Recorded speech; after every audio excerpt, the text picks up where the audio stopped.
Como sabemos, el hombre se ha preguntado en diversas ocasiones si se encuentra solo en el universo y simplemente al voltear hacia el cielo en una noche estrellada, pues podemos ver que el espacio es enorme y las posibilidades también son infinitas.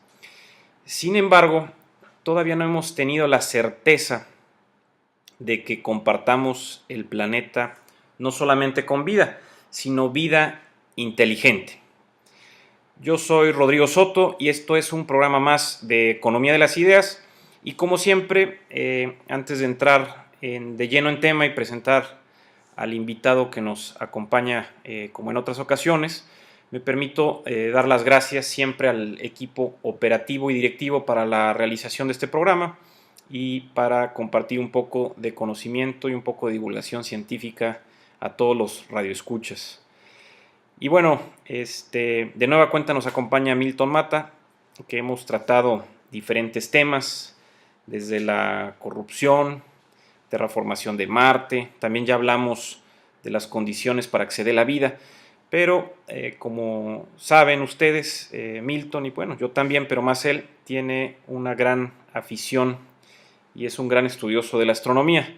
Entonces, te saludo, Milton, ¿cómo estás? Muy bien, Rodrigo, ¿y tú? Muy bien, todo bien. Habíamos hablado la vez anterior que hicimos el de universos paralelos, si recuerdas, Sí, fue el anterior que estuve contigo. y que pues sería conveniente seguir en este canal de astronomía, ¿verdad? Que es algo muy interesante y que tanto a chicos y grandes sigue deslumbrando. ¿Sí? Ahora, para el tema de hoy que discutíamos antes de iniciar, pues quisiera que tú nos hablaras en relación a la posibilidad de encontrar no solamente vida, sino vida inteligente. Ya hemos hablado de los organismos extremos o los extremófilos, ¿verdad? ¿Sí? Que es la primera condición, pero me gustaría que nos dieras una síntesis pasando desde lo que se requiere, la distancia del Sol al planeta, todo lo que tú ya sabes. Entonces, venga, por favor. Ok. Ahorita que comenzabas a hablar, mencionaste algo que me pareció interesante cuando mencionaste sobre mirar al cielo y ver las estrellas, ¿no? Sí. Aquí es muy interesante porque me pareció muy interesante lo que dijiste, porque pues aquí nosotros gracias a la existencia del Sol, estamos en un sistema solar, el Sol sustenta la vida aquí en la Tierra, y cuando tú miras hacia el cielo, pues desde nuestro planeta, Sí. puedes ver varios millares de estrellas a simple vista, pero si tú te pones a pensar en la cantidad de estrellas que hay en el universo visible, se estima que es del orden de 3 por 10 a la 23 estrellas. Es un 3 seguido de 23 ceros. Estás hablando de 300,000 trillones de estrellas. La cantidad es más grande que la cantidad de granos de arena, por ejemplo, que hay en todas las playas del mundo. Entonces, partiendo desde ese punto, es muy interesante pensar en la existencia de vida en otros lugares del universo, porque pues imagina cuántas estrellas hay, ¿no? ¿Cuántas estrellas posibles, no? Sí, pues la cantidad, el número estimado es increíble. Estás hablando de, también, si lo quieres ver desde el punto de vista de galaxias, hay miles de millones de galaxias, más de 100,000 millones de galaxias en nuestro universo visible. Entonces, es mucho espacio, hay muchas estrellas, hay muchos sitios donde puede darse la vida, y no solo la vida, digamos, microbiana, sino vida inteligente, la existencia de otras civilizaciones, o incluso como nosotros lo mencionábamos en el programa anterior, cuando hablábamos de universos paralelos, Así es. esa también es una posibilidad, la existencia de vida, no solo en nuestro universo, sino en otro. Entonces, la cantidad de posibilidades pues tiende al infinito, ¿no? Es muy interesante pensar en todo eso, ¿no? Sin embargo, también lo hemos discutido nosotros, que así como hay esa gran cantidad de posibilidades, también pequeñas variaciones en las ecuaciones que puedan formar la vida, pues también pueden acabar con ella, ¿no? O pueden que no prolifere o que no siga. Sí, tienen que darse ciertas condiciones necesarias para que pues se dé la vida. En nuestro caso, por ejemplo, la Tierra orbita al Sol en números redondos a una distancia de 150 millones de kilómetros, lo que se denomina una unidad astronómica. Sí. Pero nuestro planeta está en algo denominado la zona estelar habitable. Sí, la franja habitable, la zona habitable. La zona habitable o franja sí. habitable. Es una zona en torno a la estrella, en nuestro caso el Sol, en la que se puede dar se pueden dar las condiciones para la vida. Específicamente hablando, en esta zona la temperatura que se da es la óptima para que exista el agua en estado líquido, que es una de las condiciones para que se dé la vida. Claro, la vida tal y como la conocemos, ¿no? Hay muchas posibilidades. Claro. Entonces, esa es, para empezar, una pequeña, como tú lo dices, varías un poco eso, si la Tierra estuviera más cerca del Sol o estuviera un poquito más lejos, estaría fuera de esa zona habitable, y ya con el hecho de que no pudiera haber agua líquida en la superficie de la Tierra, pues nosotros no estaríamos aquí. Claro. Entonces, aparte de esto, de toda la cantidad de estrellas que puede haber, la siguiente variable a considerar es que esté un planeta dentro de la zona habitable.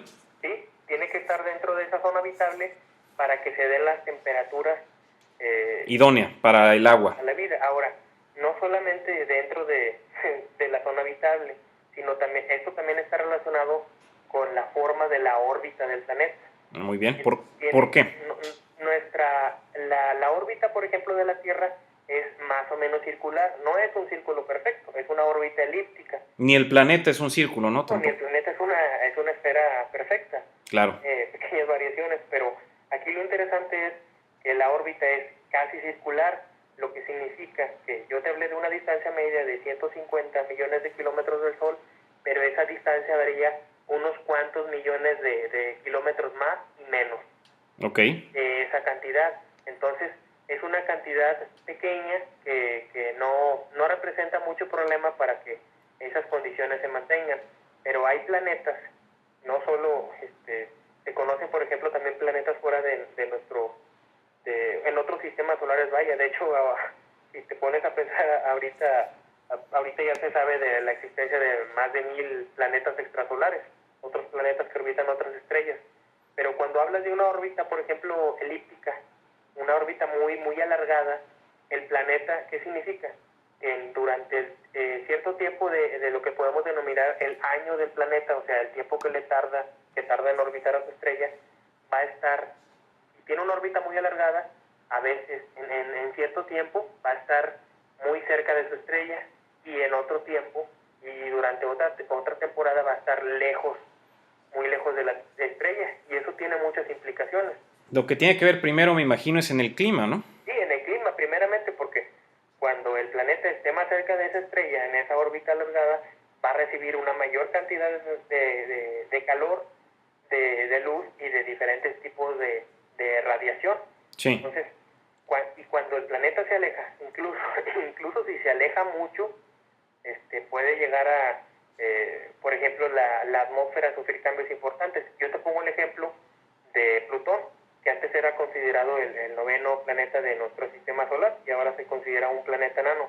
Así es. Plutón tiene una atmósfera muy débil, muy tenue, pero sí la tiene. Plutón está muy lejos del Sol. Estás hablando está más allá de la órbita de Neptuno, más allá de los 4.500 millones de kilómetros.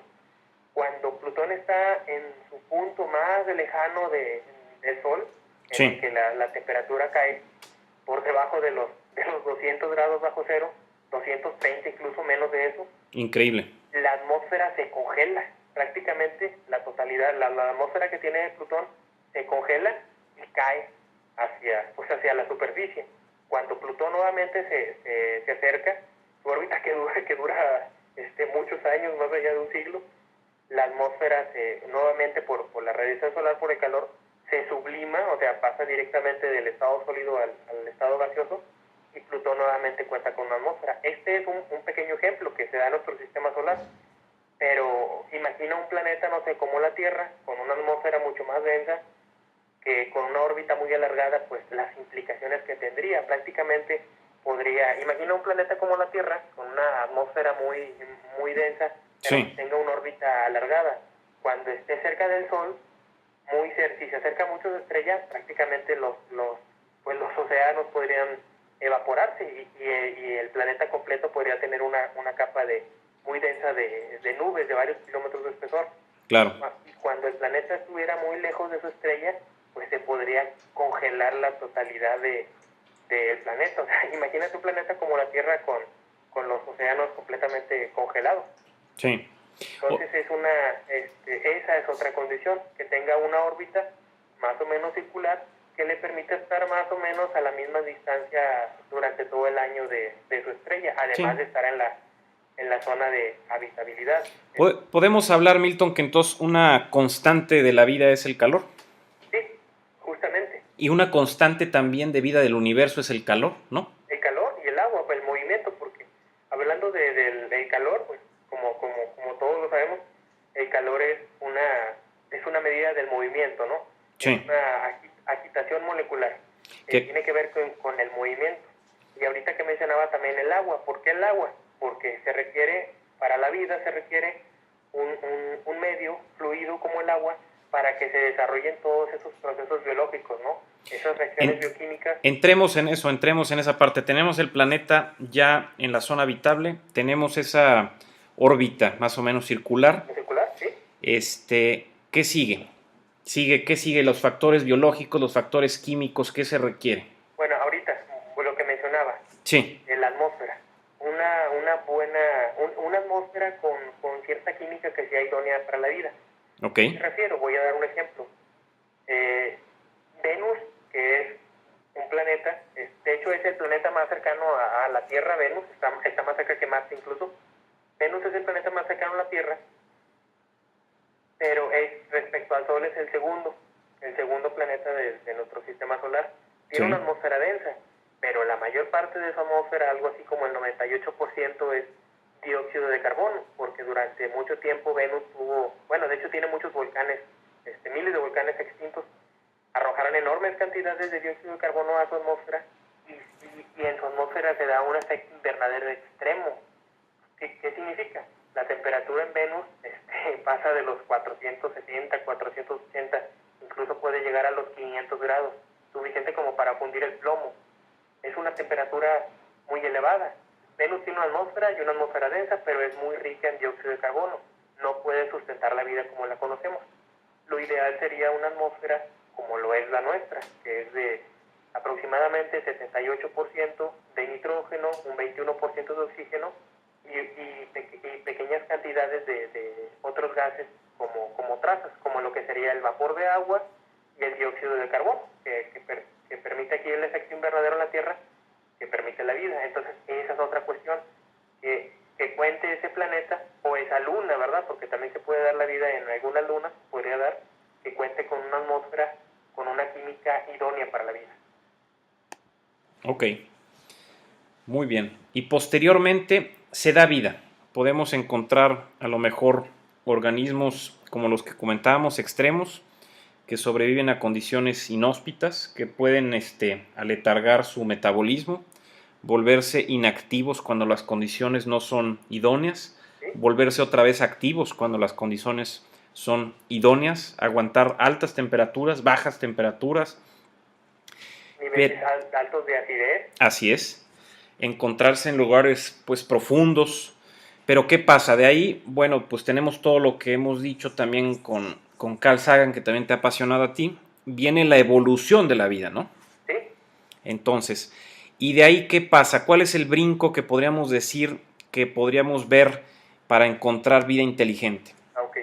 Para que la vida como tal se pueda desarrollar a un nivel de comenzar como aquí en la Tierra hace miles de millones de años, a terminar en una especie como nosotros, por ejemplo, en una especie inteligente, durante cierto tiempo tiene que darse una, digámoslo así, estabilidad. Ok. El planeta, ¿a qué me refiero?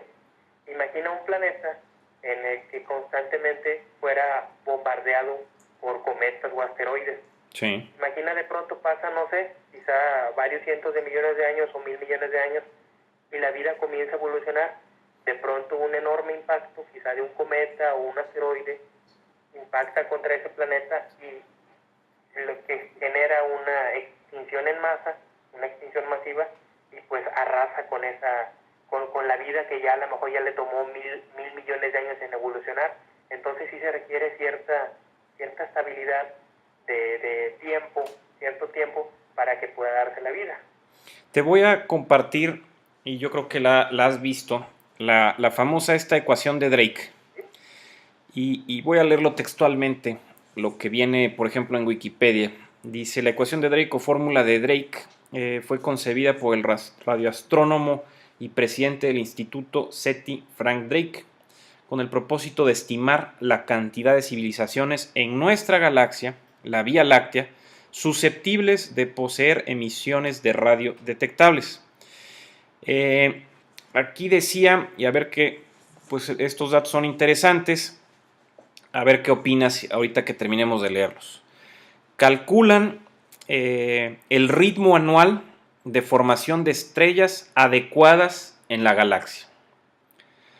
Calculan también la fracción de estrellas que tienen planetas en su órbita. También el número de esos planetas orbitando dentro de la ecoesfera de la estrella. Es decir, las órbitas cuya distancia a la estrella no sean tan próxima como para ser demasiado calientes, ni tan lejana como para ser demasiado frías para poder albergar vida. También calculan la fracción de esos planetas dentro de la ecoesfera en los que la vida se ha desarrollado. Después, la fracción de esos planetas en los que la vida inteligente se ha desarrollado. Después, la fracción de esos planetas donde la vida inteligente ha desarrollado una tecnología e intenta comunicarse. Y por último, el lapso medido en años durante el que una civilización inteligente y comunicativa pueda existir.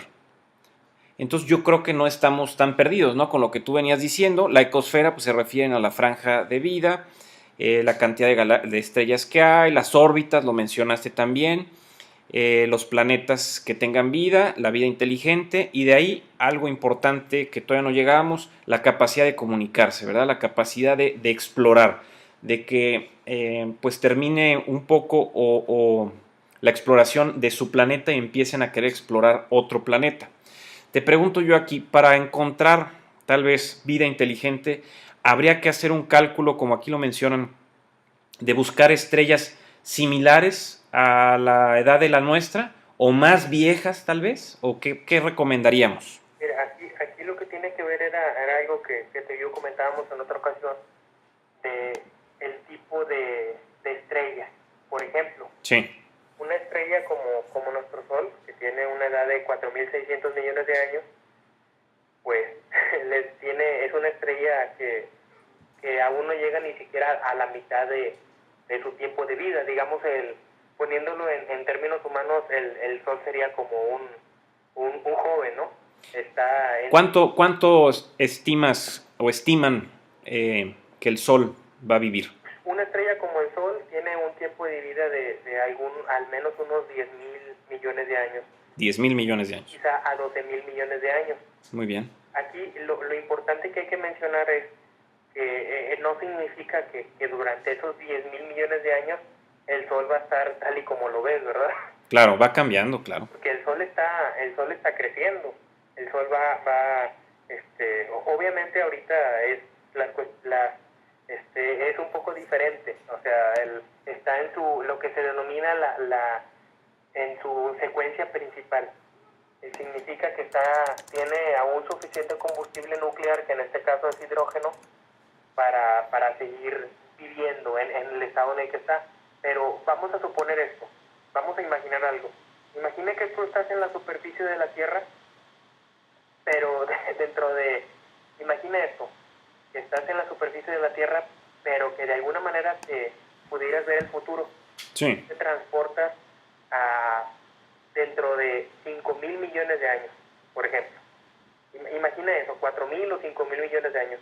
Tú estás en la superficie de la Tierra y de pronto, así como cuando ves el sol, miras el sol surgir por el horizonte, pues te llevarías una gran sorpresa cuando veas el sol, un disco, pero no amarillo, sino de tono rojizo. Sí. Un disco solar de un tono rojizo, pero enorme, que prácticamente abarcaría el horizonte, o Sí. sea, gigantesco. Esa sería la gigante roja. Sería una gigante roja, porque una estrella como nuestro Sol, cuando comienza a agotar su combustible, en este caso el hidrógeno, lo transforma en helio, y después se empiezan a formar elementos más pesados, lo que sería el carbono, por ejemplo, o el oxígeno. Las capas exteriores o externas del Sol, de la estrella, comienzan a expandirse. El Sol, por ejemplo, nuestro Sol, actualmente tiene un diámetro de aproximadamente 1.4 millones de kilómetros. Pero ese diámetro, cuando se convierta en una gigante roja, va a crecer como 100 veces. ¿Qué significa? Estás hablando de 140 millones de kilómetros, incluso más de eso.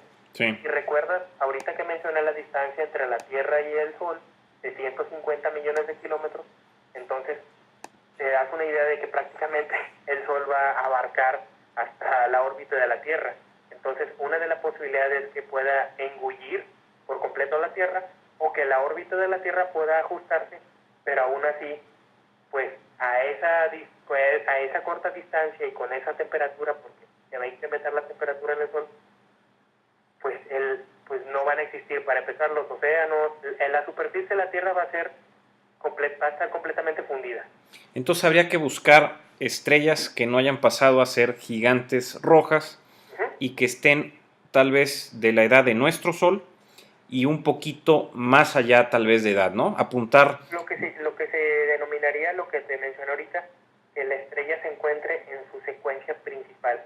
Ok. Sea una estrella relativamente joven.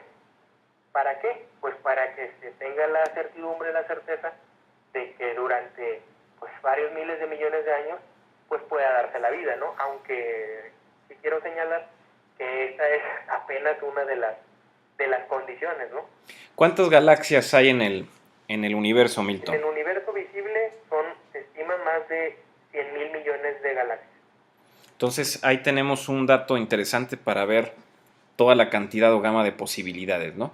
La nuestra nada más es una. Y de hecho, mira, ahorita que lo mencionas, fíjate, es algo que he pensado últimamente y que me parece muy interesante. La galaxia espiral más cercana a la nuestra, a la Vía Láctea, es la galaxia de Andrómeda, que está a 2.5 millones de años luz. Esa galaxia es del doble del tamaño de la nuestra y tiene el doble de cantidad de estrellas. Lo interesante es que esa galaxia y la nuestra se están acercando. Sí.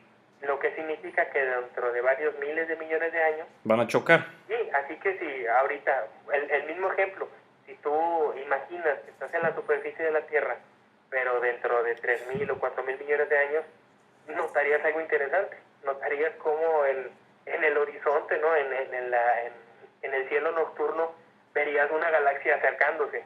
Imagina esa escena, ¿no? Tan impresionante. Sí. Y va a ser algo muy, muy, muy interesante con lo que ocurriría. Y de hecho eso lo podríamos tratar en un programa futuro, hablar sobre qué implicaciones tendría una colisión galáctica, ¿no? Es un tema que me parece muy interesante. Y también qué pasaría con otras civilizaciones cuando tuvieran un sol que se esté agotando, qué tendrían que hacer, eso también estaría muy interesante. Sí, eso sería justamente interesante. Y nosotros como especie, como lo decías, inteligente, un día los seres humanos nos vamos a enfrentar a esa posibilidad, porque nada es eterno en el universo. Ya lo tratamos un poquito, ¿no? Con la terraformación de Marte. Claro. Y hemos visto varios programas de la NASA o de otras agencias espaciales donde se sueña, ¿no? Con, ¿qué es esto? Poblar otro planeta, ¿no?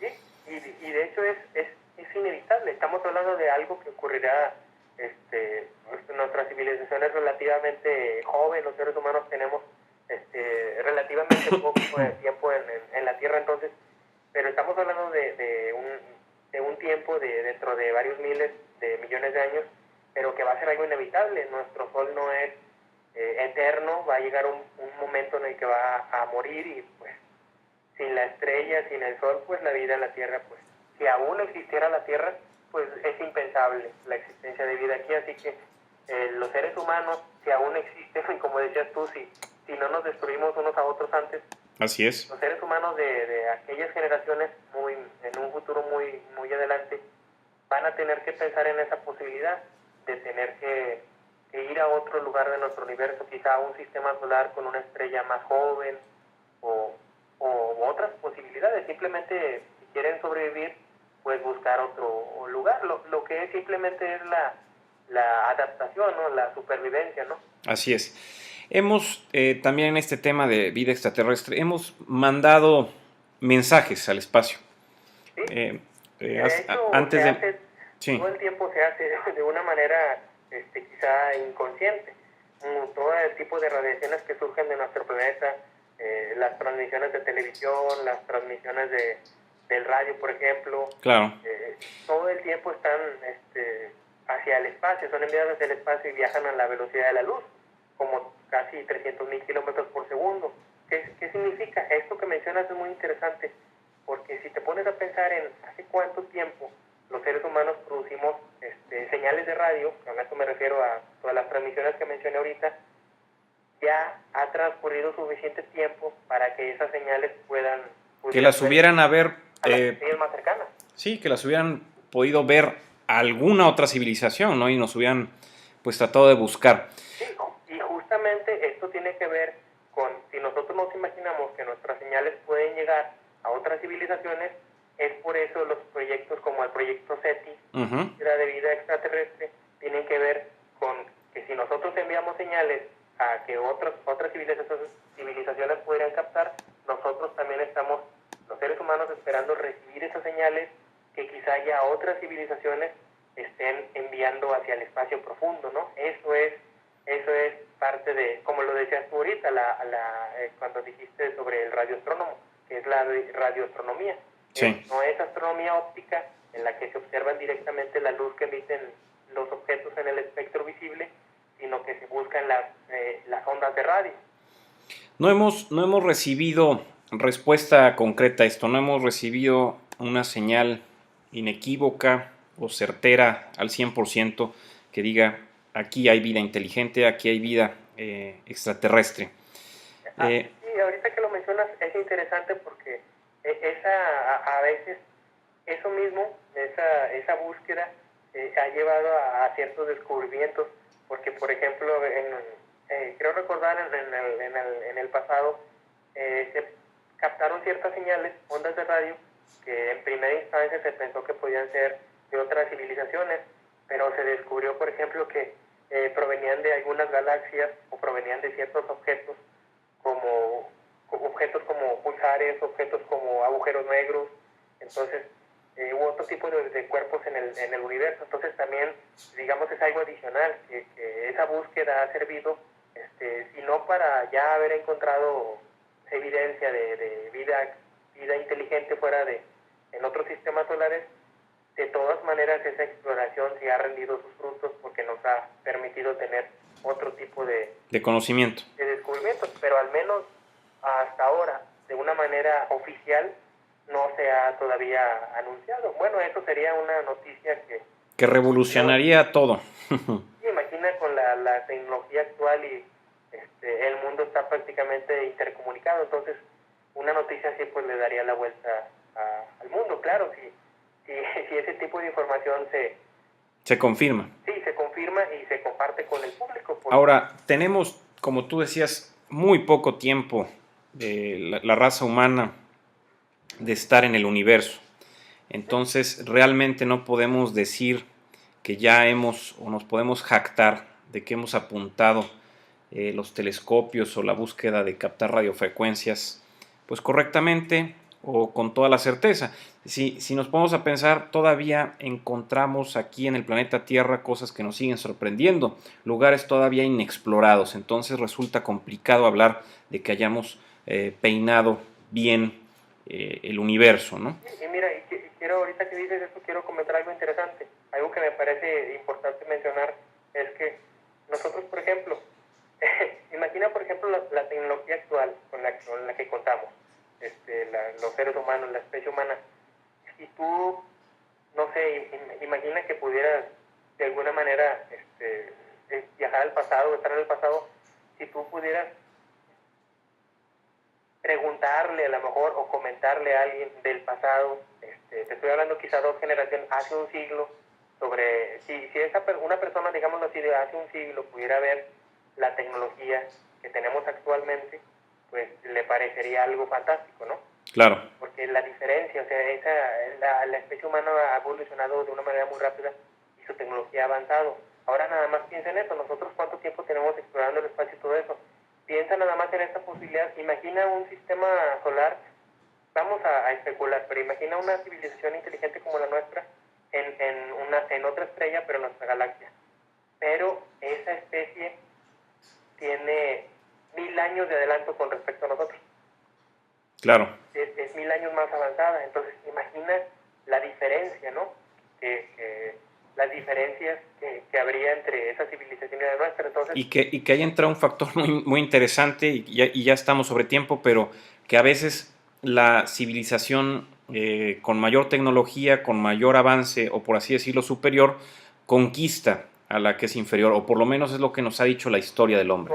Incluso en el libro de La Guerra de los Mundos, ¿no? Así es. Tiene que ver con eso. Incluso esos podrían ser algunos temas que podríamos tratar en ocasiones futuras. Sí, yo creo que este tema de la vida extraterrestre, fue nada más un pequeño probete, pero hay mucho que sacar de aquí y yo creo que hay que retomarlo en otra colaboración. Desgraciadamente ya estamos sobre tiempo, hubo cosas muy interesantes, la ecuación de Drake, la franja de vida o zona habitable, la órbita, la vida se tiene que dar primero como organismos extremos, después se desarrolla en vida inteligente, esa vida tiene que tener estabilidad para no autodestruirse y de ahí intentar comunicarse, pero todavía nos falta mucho material. ¿Retomarlo en otra ocasión? Definitivamente tenemos que retomar esto en otra ocasión y tratar el tema de los soles o tratar el tema de pues poblar otro planeta como recurso para que una civilización inteligente continúe su propia evolución. Milton, te agradezco como siempre, pero desgraciadamente el tiempo fue nuestro enemigo otra vez. Sí, no, gracias a ti. Bueno, pues esto fue Economía de las Ideas, un programa más. Espero que haya sido de su agrado y nos vemos en la siguiente.